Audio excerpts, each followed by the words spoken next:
பாஜக மாநில தலைவர் அண்ணாமலை ஒரு கடுமையான விமர்சனத்தை வச்சிருக்காரு.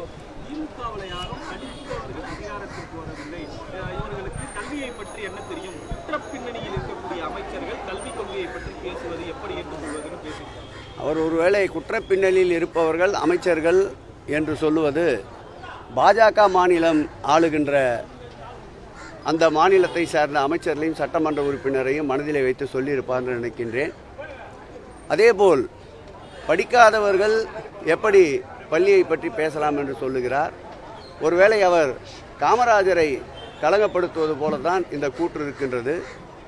படிப்பிற்கும் மனதிற்கும் சேவைக்கும் சம்பந்தமில்லை. மனதார மனிதாபிமானத்தை கொண்டிருப்பவர்கள் யார் உயர் பதவிக்கு வந்தாலும் மக்கள் சேவையை தலையாய கடமையாக ஏற்று செயல்படுவார்கள் என்பது அண்ணாமலை போன்ற தற்கூறிகளுக்கு தெரியாது. குற்ற பின்னணியில் இருக்கக்கூடிய அமைச்சர்கள் சொல்லும் போதே அமைச்சர் சேகர் பாபு சென்னையில் ரவுடி சரித்திர பதிவேட்டில் இருந்தவர்னு ஒரு கடுமையான விமர்சனம் வச்சிருக்காரு. அவர் அண்ணாமலை அங்கே டூ போலீஸு லஞ்சம் வாங்கின பேர் வழின்னு நான் கூட கடுமையான குற்றச்சாட்டு வைக்கிறேன். ஆதாரமெல்லாம் எது வேணால் வாய்ப்புளித்தோ மாங்காய் புளித்தோ பேசுவதெல்லாம் பத்திரிகையாளரும் அதை திரும்ப சொல்வது எப்படி நியாயம்? ஏதாவது ஆதாரத்தை காட்டி அவர் குற்றச்சாட்டு சொல்லியிருந்தால் நீங்கள் கேட்கலாம். போகிற போக்கில் ஏதாவது வாரி தூட்டி விட்டு போனால் எப்படி முறையாகும்? அது ஆதாரத்தை காட்ட சொல்லுங்கள். திமுகவுடைய அண்ணாவின் காலத்திற்கு பிறகு கூண்டு கிளியாக உள்ளனர், அவர்களுக்கு மக்களை பற்றி ஒன்றும் தெரியாதுன்னு சொல்லியிருக்காங்க. அண்ணாவால் வளர்க்கப்பட்டவர் கூண்டு கிளி அல்ல, கூவும் குயில்கள்.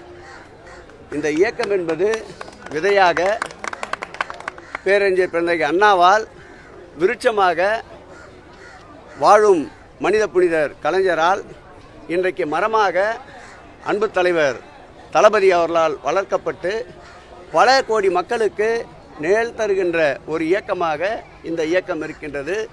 ஆகவே திராவிட முன்னேற்ற கழகத்தை பொறுத்தளவில் கூவுகின்ற குயிலாகத்தான் இருக்கின்றது, கூண்டுக்கிளியாக அல்ல. இதற்கெல்லாம் ஊசிப்போன பண்டமாக இருக்கின்ற பாரதிய ஜனதாவை 2026 மக்கள் தூக்கி எறிவதற்கு தயாராக இருக்கின்றார்கள். செய்திகளை உடனுக்குடனும் துல்லியமாகவும் தெரிந்து கொள்ள சப்ஸ்கிரைப் பண்ணுங்க.